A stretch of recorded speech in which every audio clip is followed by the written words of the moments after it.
Hello everyone, welcome to Apigee Videos for Developers. Myself Anil Sagar, I work at Apigee as an evangelist and a principal architect.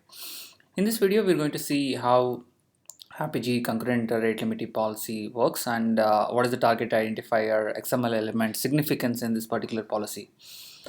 Let's get started. Prerequisites: you need an Apigee Edge account, which is free. You can register at enterprise.apigee.com.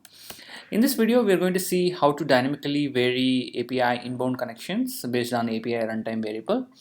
And also we're going to see how the target identifier XML element in the policy works when it comes to concurrent rate limit policy.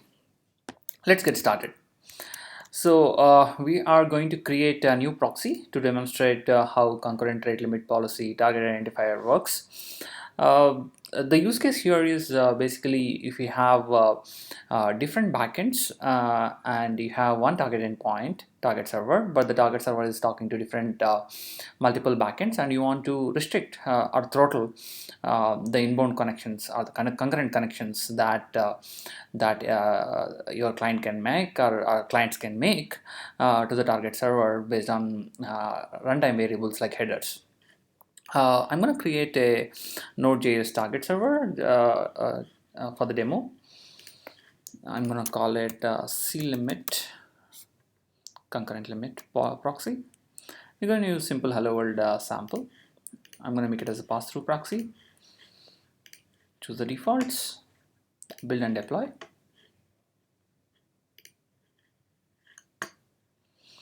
So the proxy is getting generated and uploaded to the environment and deployed to the environment. Let's quickly change a couple of things in the target server. So we're going to add a delay in the response to see the concurrent rate limit policy in action. So I'm going to make it 10,000 milliseconds, which is 10 seconds delay. And we're going to add concurrent rate limit policy to the target endpoint. So concurrent rate limit policy, quickly add it. So I'm going to set strict on TTL to true and distributed to true, and I'm going to make it allow only one concurrent connection with a TTL of 10 seconds. So I'm going to leave it target identifier as a default. We're going to discuss more about this once we see the concurrent rate limit policy in action. I'm going to save this proxy and take the URL, make the call. As you can see, now it is waiting for the response, but if we can make one more call, then it's gonna result in 503, right, because of the 10 seconds delay. Let's see this in action using the Postman.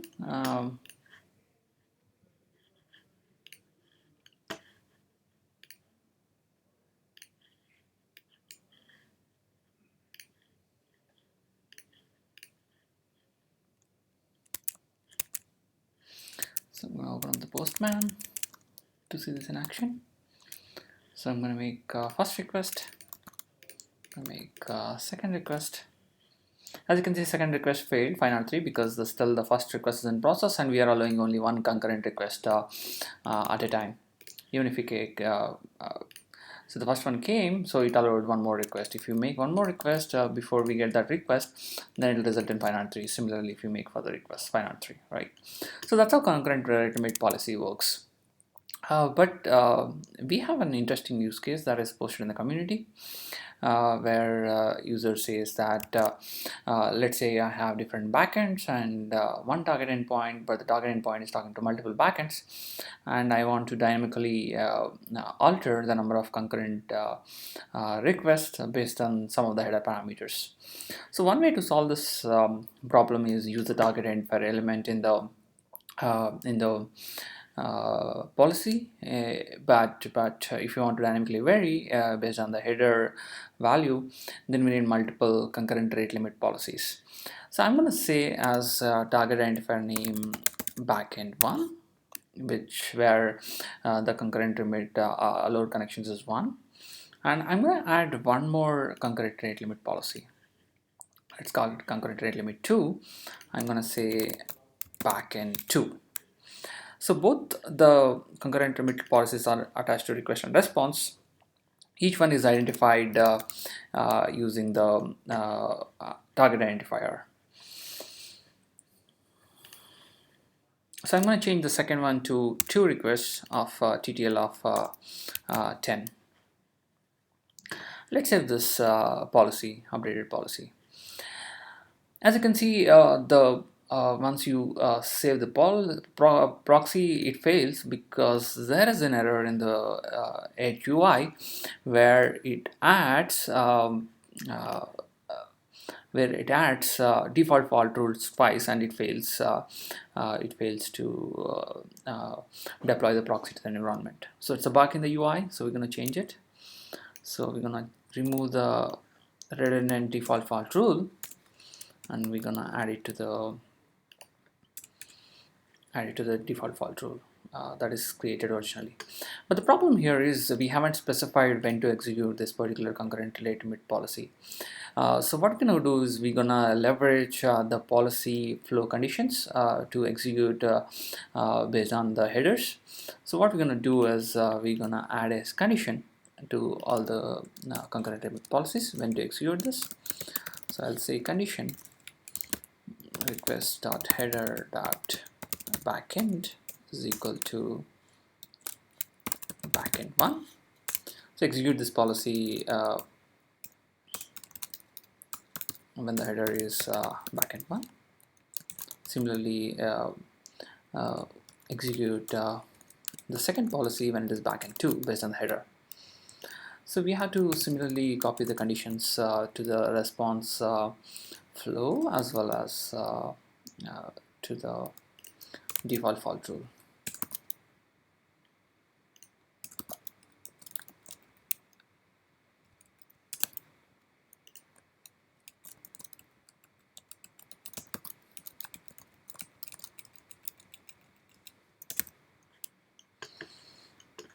So that's it. Let's save the proxy and redeploy it. It should succeed now. So I'm going to redeploy it to the test. So the backend one, we are allowing only one concurrent request, and backend two, we are allowing 2 concurrent requests based on the header value. So let's switch on the trace and let's make few calls to see it in action. So I'm gonna use again Postman. Now I'm gonna add a header backend one.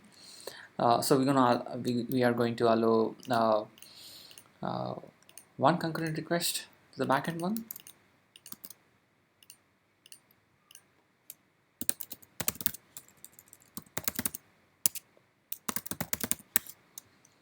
So let's make the call and test it out. So first request, second request failed, as you can see, because the concurrent rate limit policy 1 executed and 2 is skipped, and it's still waiting because there is 10 seconds delay.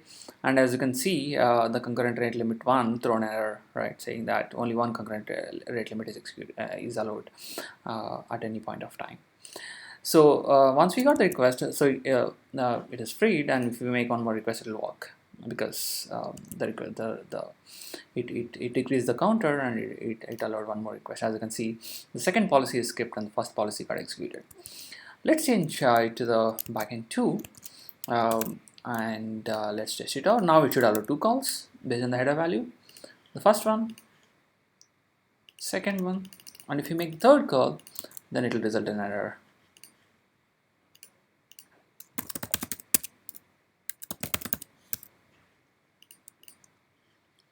It is working because we got the response and it decreased the counter. If you quickly make one more call, this should that's working because we got here a response. Now it find 3, as you can see, and if you see the trace here, the second one got failed, as you can see, because of the error, right? So that's how we can dynamically vary the throttle inbound connections based on header parameter using different concurrent rate limit policies to different target identifiers based on the header. Hope you enjoyed this video and learned how concurrent rate limit policy works and how to dynamically vary throttle the inbound connections based on runtime variables like header.